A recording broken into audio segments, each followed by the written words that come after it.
Okay, off we go. So here's what we were talking about last time. But by the way, of course, attendance quiz, attendance code, don't forget, clock's ticking. So we talked about this example of a light bulb, and I think it's a really helpful example. It gives a point of view on how to think about certain vector fields, this being a nice example, in terms of a flow of fluids, which ends up being really nice, and we'll see how nice that is probably later today. Depends on how things go, of course. Okay, so now this formula that we wrote down has a problem. The problem is that it only works away from where the LED itself is. I mean, where the physical little light source is, it's not going to be exactly this vector field because that's, some of it is deep inside of the LED, and it's certainly not going to be like that there. So, how do we adapt this to, as the LED gets smaller and smaller, perhaps, to try to, make that problem go away? And what we're going to consider, a nice simplification, is the limiting case, where we consider that the LED is a single point. Thus, this vector field applies to everywhere except for the origin itself. Right? So now if you look at the origin itself, of course, at r equals 0, this whole thing crashes and burns. You got a 0 in your denominator. It just doesn't work. And so we have a terrible problem at the origin. But everywhere else, it's fine. And in fact, you can compute the divergence everywhere. This vector field, if you compute the divergence, it's 0 everywhere. Except for the origin, of course, where again it's a catastrophic, singularity. We can't do anything at the origin itself. Okay, so now if you recall, we go back to where we stated Gauss's divergence theorem. Let's see where here it is. Very importantly, no singularities. Right? This theorem requires that the vector field be C1 everywhere. So much as a single point. Catastrophic problem. Right? So what we want to do is see what goes wrong in this case that we have a singularity, and what can we recover. The theorem is going to kind of fail, but I claim that there is a way to recover at least a point of view on the theorem that's still really valuable. So here we go. Let's look at the theorem. Here's the theorem. Let's talk about the integral on the right-hand side here, triple integral of divergence. And this is really kind of the problem. I can't take a triple integral of the divergence because the divergence is undefined at the origin, and I can't do an integral if the integrand isn't defined somewhere. Right? So we're kind of out of luck. Now, that said, there is a point of view that says, look, come on, it's just the one point. It's one little teeny tiny little itty bitty little point. And at that one point, I mean, how bad could it be at one point? The divergence is 0 everywhere else. And so, for example, if I look at this surface S1, the divergence is 0 everywhere except the origin. Right? Again, we have a singularity, we have a terrible problem happening at the origin, but other than that, everywhere else the integrand is 0. Now, what do you think you would get if you took an integral, triple integral of 0? Ignoring the one little problem point, you would kind of expect this integral to be 0. So, is that consistent with what we actually get in the other integral? If I look at this surface, wrong tool. If I look at this surface integral, is the surface integral, probably 0? And tragically, no, it's really not. That integral is, for many surfaces, very much not 0. It's 4 pi k being that constant in the vector field. So I'm just going to call this a failure, right? This integral feels like it ought to be 0. This other integral is very much not 0 sometimes. Sometimes it is 0. but very much not zero sometimes. So this theorem kind of seems like it's just not really worked. Okay, now real quick, let's talk about how to compute this integral, how to compute that flux. And I claim that you get 4 pi k for any surface that surrounds the origin. And so let me draw an example of a surface that surrounds the origin, and that's, you can see this S1 here. So that surrounds the origin. How would you get 4 pi k out of that? And there is a calculation that can be done that I don't think we can really quite justify class time on, but there's an easy calculation that y'all can 100% do for yourselves. I think this is a nice exercise. Don't do a wiggly weird surface. Just give yourself a nice sphere.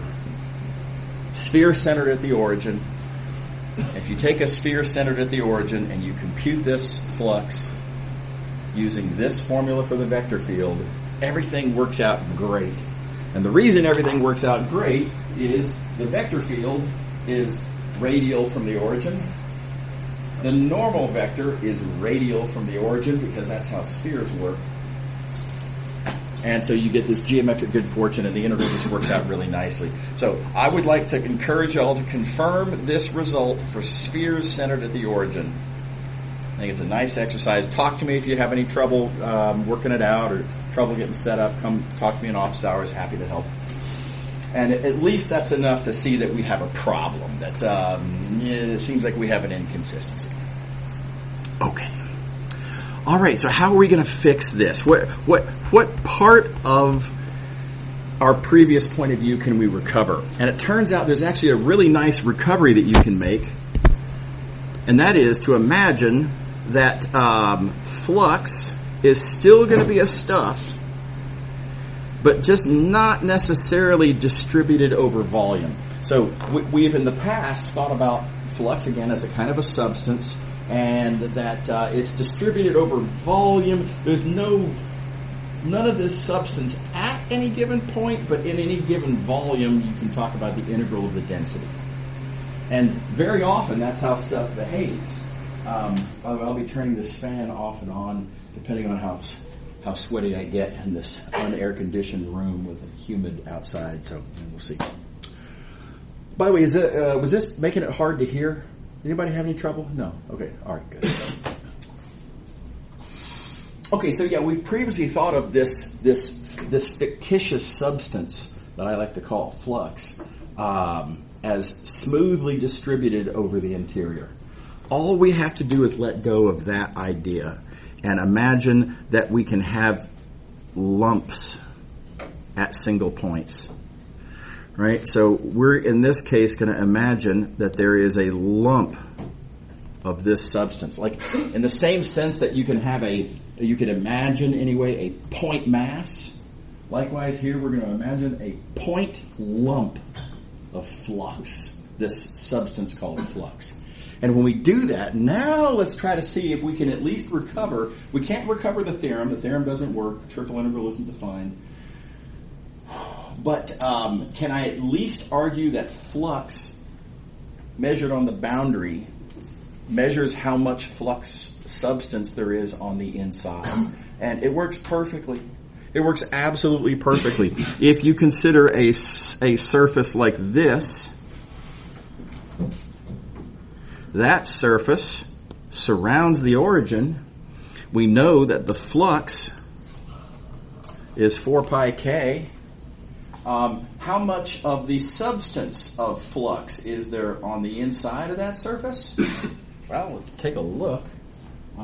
There is no of the stuff, right? The divergence up here we've computed was 0, so there is no stuff up here. Oh wait, but there is a lump of that stuff right there at the origin. Grand total stuff is 4 pi k. Perfectly consistent with the surface calculus. And now let's consider the other possibility. There's this other possibility that maybe we have a surface like this that does not surround the origin. So for that surface, the flux is 0. Is that consistent with this idea of, how much of this substance is there inside the surface? Well, how much substance is there inside of this surface? On the inside, well, there's no divergence in the interior. And there is no lump in the interior either. Right? This surface, by assumption, does not surround the origin, so there is no lump inside the surface. So the flux is 0, and the amount of this stuff inside also 0. So that works too. So again, the theorem itself doesn't work, but we can still kind of, in a reasonable way, think about the flux as being an accumulation of how much of this stuff is there on the inside. And that ends up being valuable in some circumstances. So, okay, something to think about. Nice little weird example. And we're going to move on now to the next example. So, this is a totally different kind of fluid. A quick reminder here, we were talking about a fluid of light. Right, so we have a little LED bulb. It's shooting out photons. The fluid is the photons, and we made certain interpretations. But do recall that this fluid has certain kind of physical properties. One is the fluid is literally being generated. Right, it's not like we have a finite supply of photons and we're just throwing them out at a certain rate. The light bulb is literally manufacturing these photons. We're generating the fluid. On the other hand, the density does not change.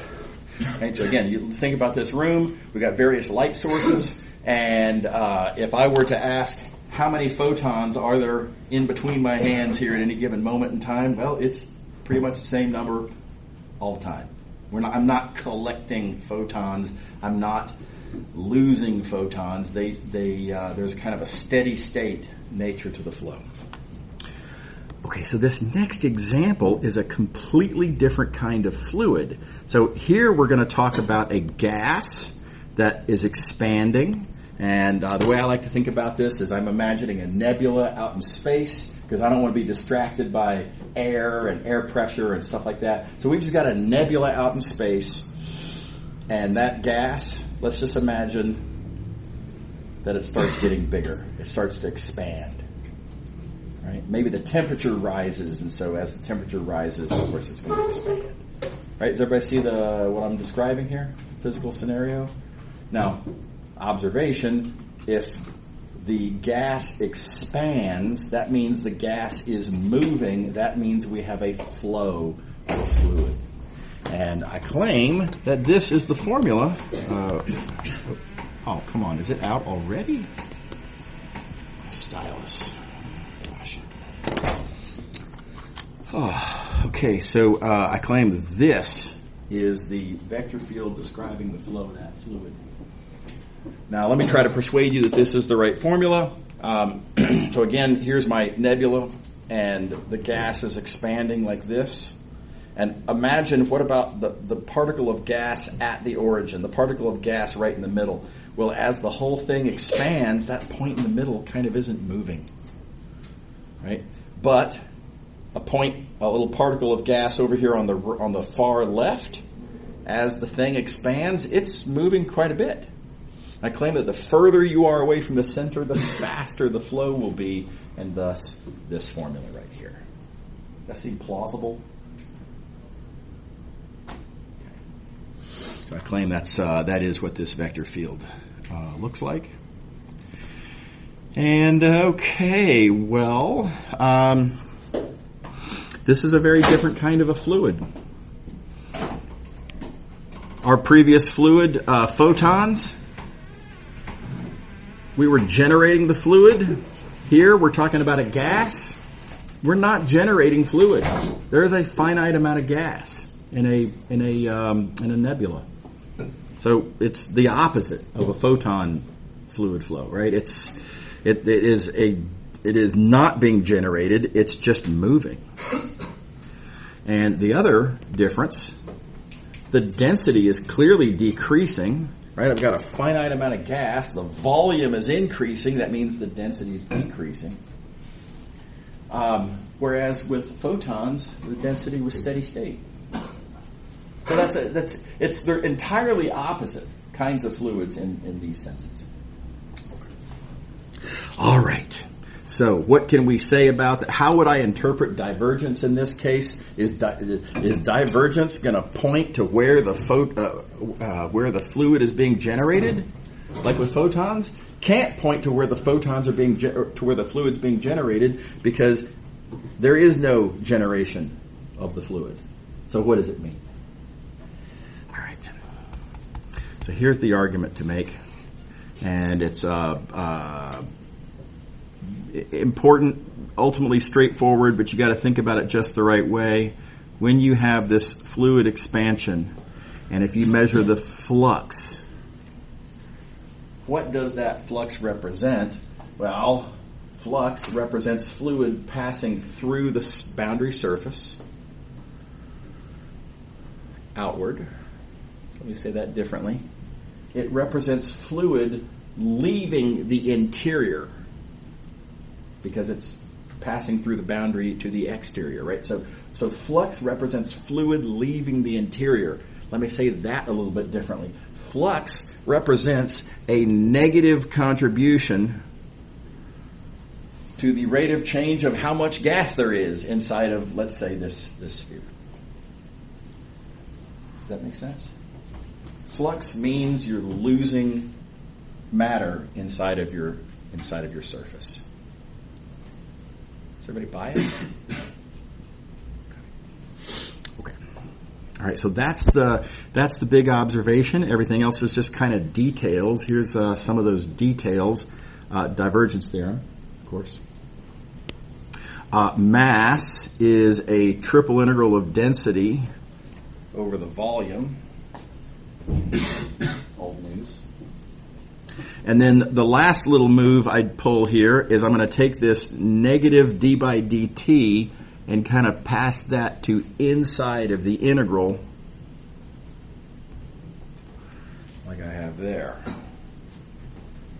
And this is something we can draw a conclusion from if we look at this equation, that integral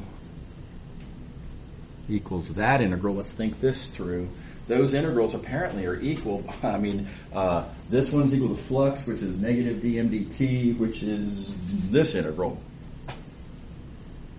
These two integrals are equal no matter what solid region I'm talking about, right? This argument works no matter what the region is. I drew it as a sphere for no particular reason, but it works for any region. Now, how could this be? How could we have two integrals? We've been in this situation before, by the way. But two integrals that are always equal no matter what domain you pick. And I argue that the only way that's possible is if the integrands are equal.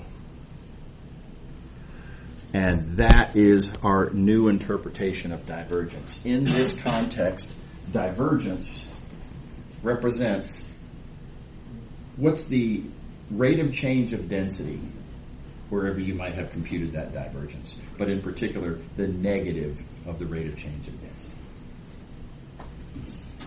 What do you think? Does that make sense?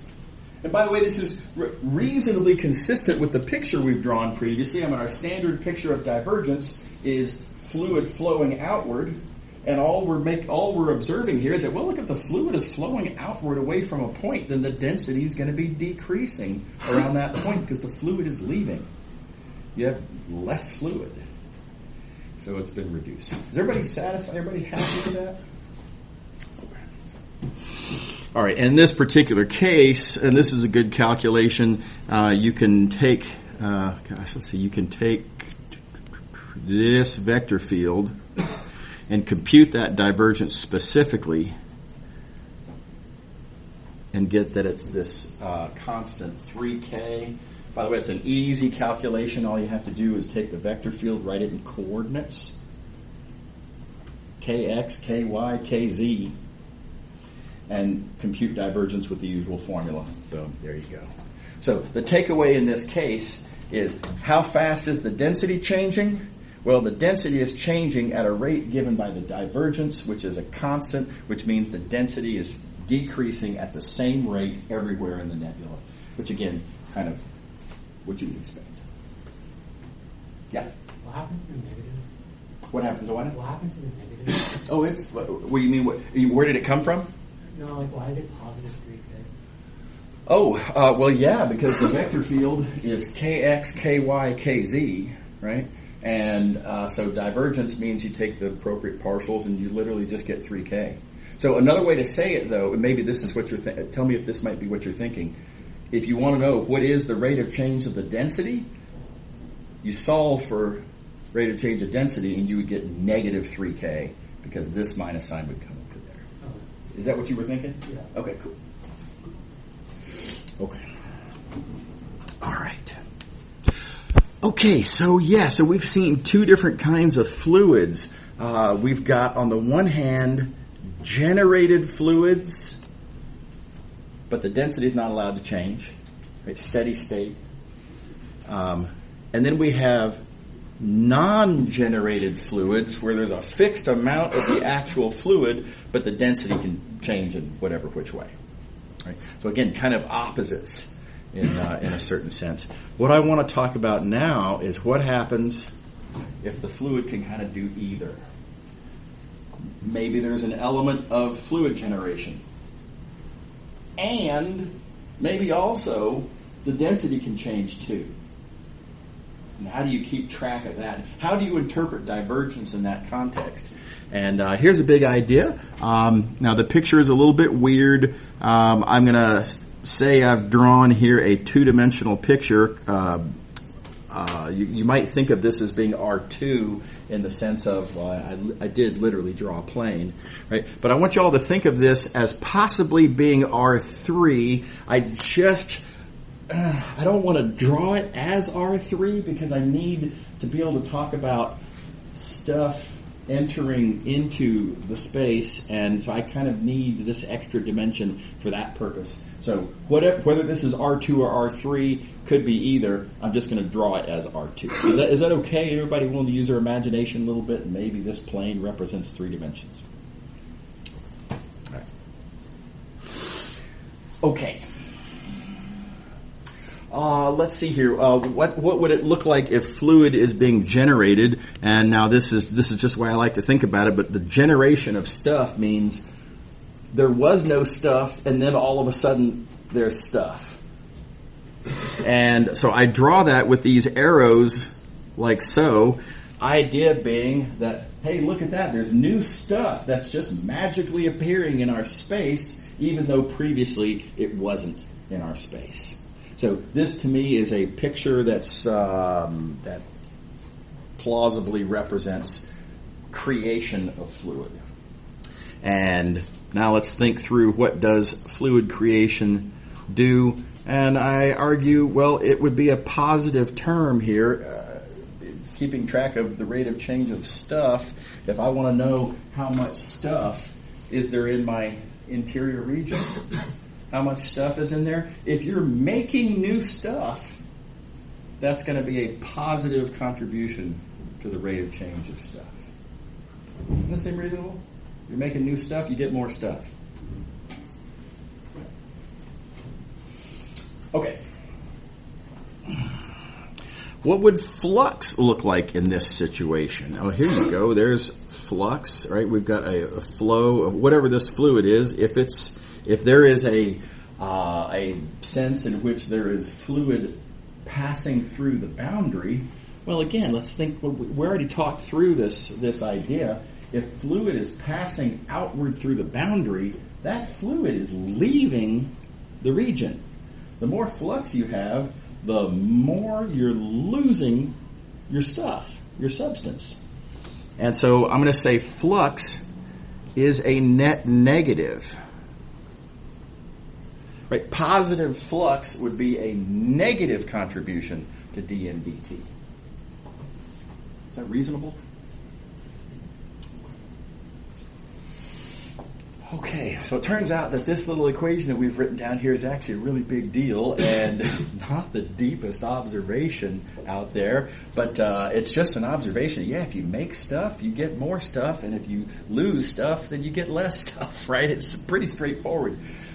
So now a couple other details we need to do, but before we go on, I do want to give you an example of such a fluid. You know, what are we talking about here, right? And the example that I like is, you may recall I've talked in the past about like herds of animals as being kind of like a fluid in a way, right? So let's imagine that what we're talking about here is rabbits. No particular reason. I like rabbits. So here's the thing about rabbits. I mean, maybe they kind of scurry around, and they might be. Maybe this is like a state park or national park or something like that, right? And you could talk about how maybe the rabbits are all going west. You'd have a vector field describing the flow of rabbits, right? But also maybe the rabbits are having baby rabbits. That's literally generating fluid. Does that make sense? We're making more fluid when you have baby rabbits, because the rabbits are the fluid. What do you think? Okay. Sadly, sometimes rabbits die. That's a negative generation of fluid, if you will. Okay.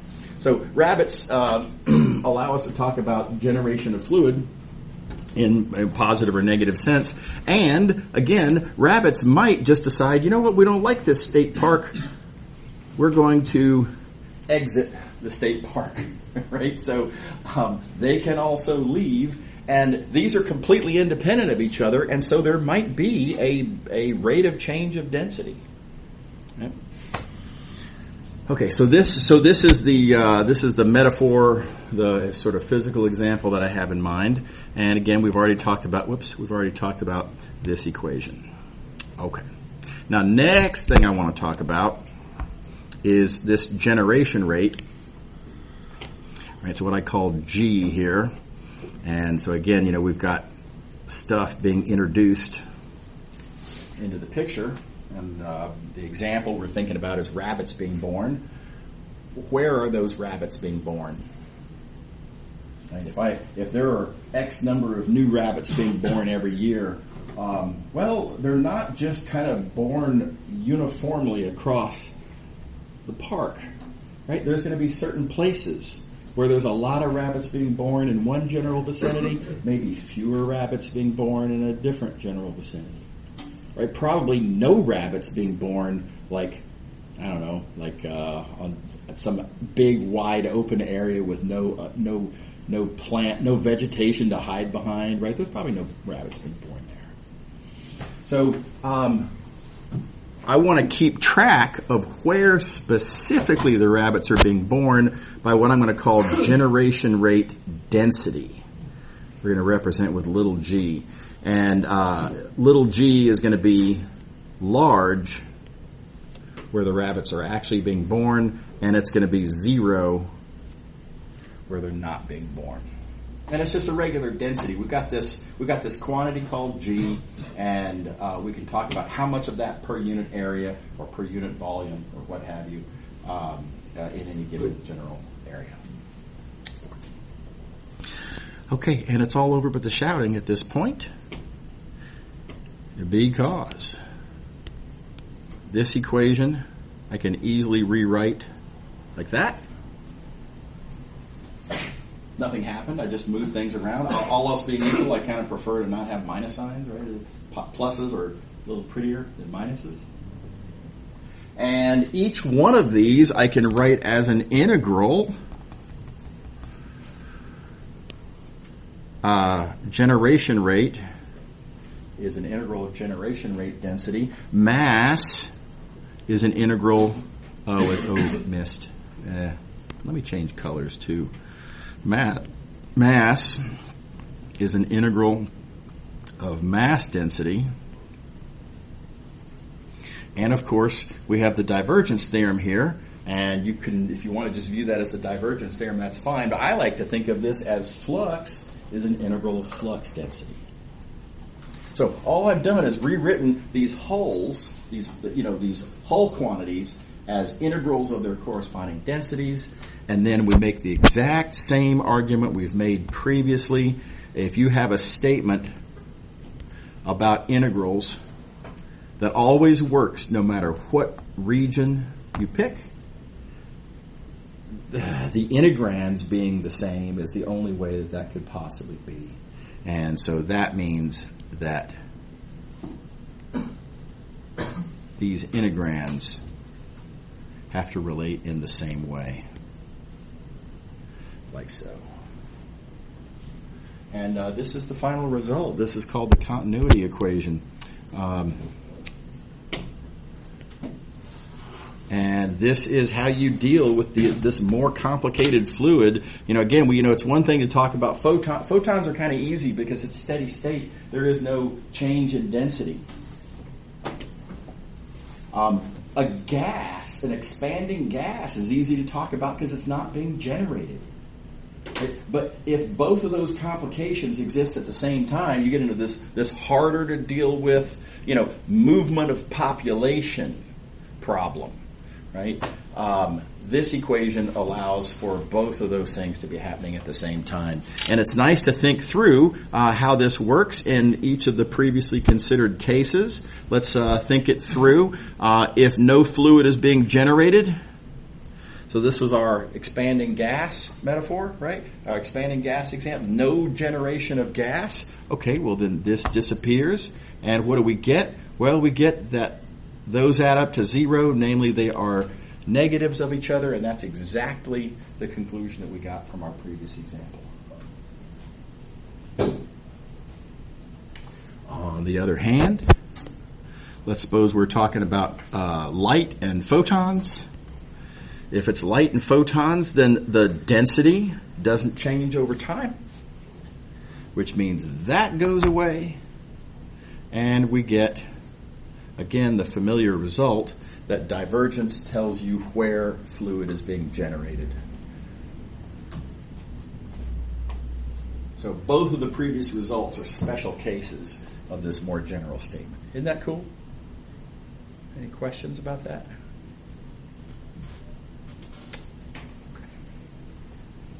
All right. Okay, moving along. Let's talk about gravitational fields. So, again, we've written down this vector field before. Gravitational field is inverse square radial. And we've written that formula down several times. This is away from where the mass is, of course, and wherever the mass is, then everything changes a little bit. But, for a single point mass, this is our gravitational field. And here's the observation to make. The in fact, ultimately pretty deep point. The vector field that we write down to represent gravitational forces is structurally exactly the same as the vector field we wrote down to represent a point light source. Now, is that just the weirdest coincidence ever? Maybe, but maybe not. Right? So here's a possibility. Now this is just a possibility. And let me be very clear about one thing. I am not about to take a position on the proposal that I'm about to throw out for your consideration. This is a contested question and passionately contested. And I am not a physicist, and I don't want any part of that argument. But here's a reasonable possible conclusion that one could draw from this. Maybe gravity looks just like what you get when you have, light sources shooting out little particles, because maybe that's how gravity works. Maybe in the same way that light is communicated by little particles that transmit the light, maybe gravity, as created by mass, maybe gravity is communicated by little particles shooting out, just like photons. Just like photons communicate light, maybe there's some little particles that communicate gravity. And that's this outrageous proposal here, right? Maybe gravity is communicated by little particles. And these speculated particles are called gravitons. I don't know if y'all ever heard that word tossed around previously. Kind of a cool word, sounds all sophisticated and complicated and stuff. It's good for intimidating people. That makes sense?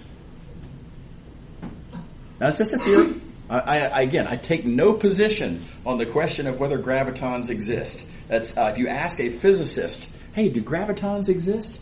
You're going to get a very substantial, complicated answer, the result of which is going to be, well, we're not really 100% sure. Right? So I'm not saying that they do exist. If I were a betting sort, I'd be betting against based on what I've heard, but it's not my field. The point is not that gravitons do or don't exist. The point is, we can pretend they exist for our purposes, because for our purposes, the resulting vector field is exactly the same either way. Does that make sense to everybody? So this is a really valuable point of view. If you want to think about, non-relativistic, let's not get into the weirdo extreme stuff, but in a non-relativistic kind of generic scenario, you can understand gravity by thinking about the flow of these possible particles called gravitons. And it's just like a light bulb. Okay. All right, so what's the payoff? Why do we care? And here's the observation. The big payoff. Well, this isn't the payoff exactly, but the big first step, the big inference, the starting inference is this right here: that mass is proportional to flux. And you might have seen this equation previously in a physics class, depending on what course, etc. But if you think of it the old-fashioned way, mass creates a gravitational field, and that gravitational field, that gravitational field is different at different places, and depending on the shape of the surface that you're dealing with, that field would point through the surface in different directions at different angles, and it's complicated and hard to see why this would be true from a just classical point of view on gravity. But let's take a graviton point of view on this, right? Thinking in terms of gravitons created by mass. Well, the more mass you have, the more gravitons you're shooting out. And that mass that's shooting out gravitons, how many of those gravitons are going to go through the surface? Namely, how many of those gravitons will contribute to flux? All of them. Right, so more mass means more gravitons, means more flux. And so you pretty much instantly get to conclude that mass and flux are at least proportional. And I'm going to, instead of that negative 4 pi g, let's just put a k there for the moment, because it's not immediately clear what that k ought to be. All we've really argued is that mass should be proportional to flux. How are we going to figure out what that k is? Not a big deal. Just consider a sphere. And again, this is a calculation y'all can 100% do yourselves. It's not hard. Consider a sphere. Doesn't matter what the radius is. Call it radius A, perhaps. Your gravitational field and your normal vector are parallel. It's an easy integral. And what you will find with that, in this easy special case, is that the mass and the flux are proportional by way of k being negative 4 pi g. So it's a good exercise. Everyone should give that a try. If you get stuck, come talk to me in office hours. Happy to help, etc. But nice punchline. Now, before I go on, let me make sure nobody has any questions. So all we're talking about here for the moment is this right here. We'll worry about this other stuff on the right in just a moment. Y'all willing to believe that mass means more gravitons, and more gravitons means more flux.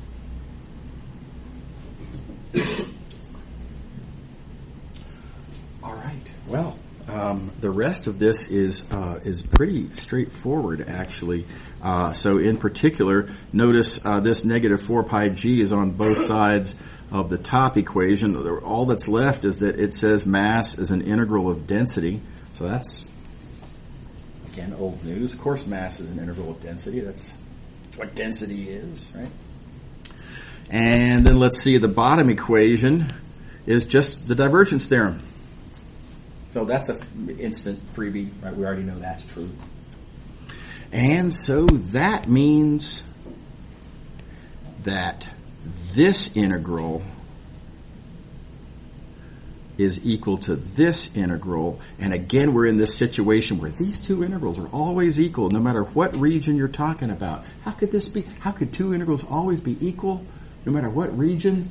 That could only make sense if the integrands are equal. And this is the payoff. This is the big takeaway. No matter how mass is distributed, it can be distributed in some weird way, resulting in some very complicated gravitational field. Whatever, however that mass is distributed, the divergence of that gravitational field, always proportional to mass density.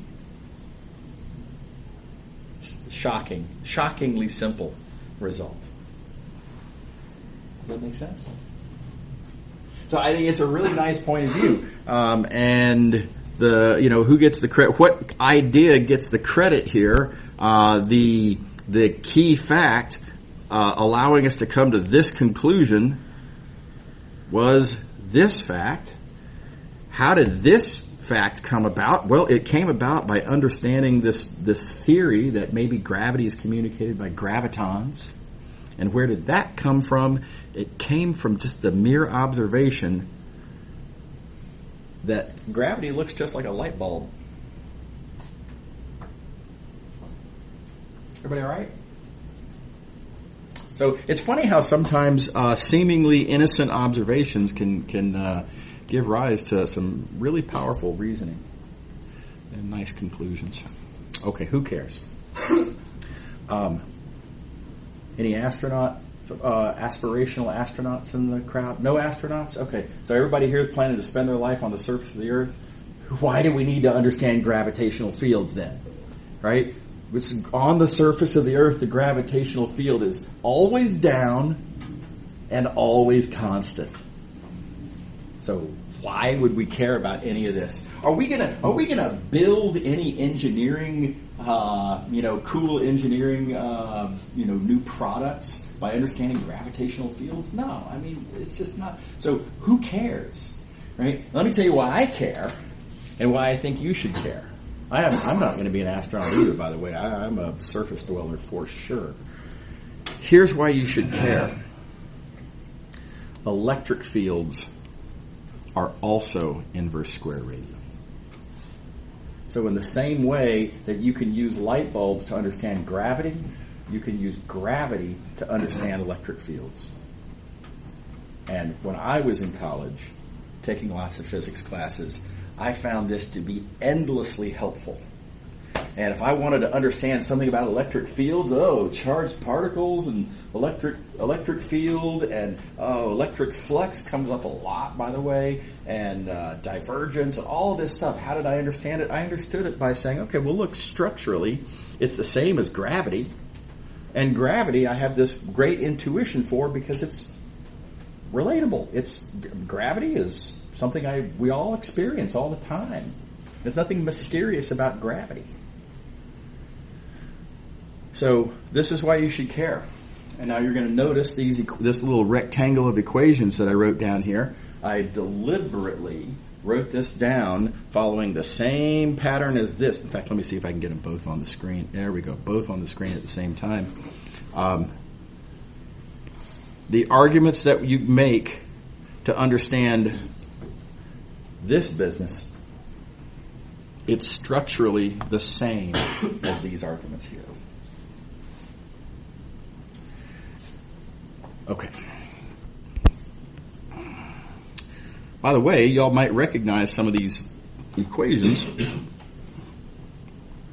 That's Maxwell's first equation. Y'all all seen Maxwell's equations? Those of you who are engineers, anyway. By the way, if you're not an engineer, that's sorry. But this is what I like to think of as the first of Maxwell's equations, and this statement over here, also sometimes called Maxwell's first equation. And again, the best way, my favorite way to think about these equations is to think about how, they're just literally, they're basically just these statements up here about mass and gravity. Okay. How we doing? Oh, one last thing I want to throw out for your consideration. How would we read this off the page? And there's different ways to think about this, I suppose, but I like the following. I used to not entirely get the idea that both of these equations, which look really different, they were both called Maxwell's first equation. But they're different. If they're different, how could they have the same name? It doesn't seem to make any sense. But now let me read these equations in a particular way. The equation on the left says charge is proportional to flux. The equation on the right says charge density is proportional to flux density. Both of these statements are talking about a relationship between charge and flux. One as a whole, one as a density. They really are very plausibly thought of as the same equation. So I really like that observation a lot. And by the way, again, what's the thing that connects these two different points of view on morally the same statement? Gauss's divergence theorem. I wanted that in a different color. Let me do it. Gauss's divergence theorem is the thing that connects these. So another just really important reason to understand Gauss's divergence theorem. Everybody all right? All right. So we're going to do a couple of quick things. We're going to do one quick thing here on Stokes' theorem. We're just going to set up the convention for boundaries. This is a quick thing. So do recall that the word boundary is a loaded word. Right? The word boundary means oriented.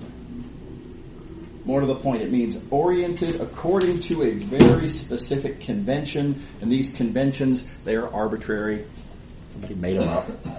But they're standard, and if you defy the convention, then everything comes tumbling down. You have to follow the conventions. Okay, so here's how the convention works. If you have an oriented surface, keep in mind an oriented surface means that you have a normal vector indicating the positive direction through the surface. Doesn't have to be up. I drew it up arbitrarily here, whatever. But whatever that normal vector is, that's the orientation. The boundary is going to be a curve, sort of the edge of the surface. And the question is, which way do we orient? Do we go this way around the edge, or do we go that way around the edge? Which one is the right way? And the rule on this is as follows. Pick a point on the surface near your boundary. Look at your normal vector. Given normal vector for the surface, use your right hand, thumb in the direction of the normal vector. Notice your fingers go around. They sort of point in a direction around your thumb. That defines what I like to call a swirl. And then you think about how that swirl sideswipes up against that boundary. And in this case, this is just an appeal to your geometric intuition. That sideswipes that way, and that's the orientation on the boundary. We're out of time. We'll pick up here next time. See y'all later. Have a great weekend. And if I should hypothetically not see you on Monday, have a great Thanksgiving. Thank you. Yeah, see you later.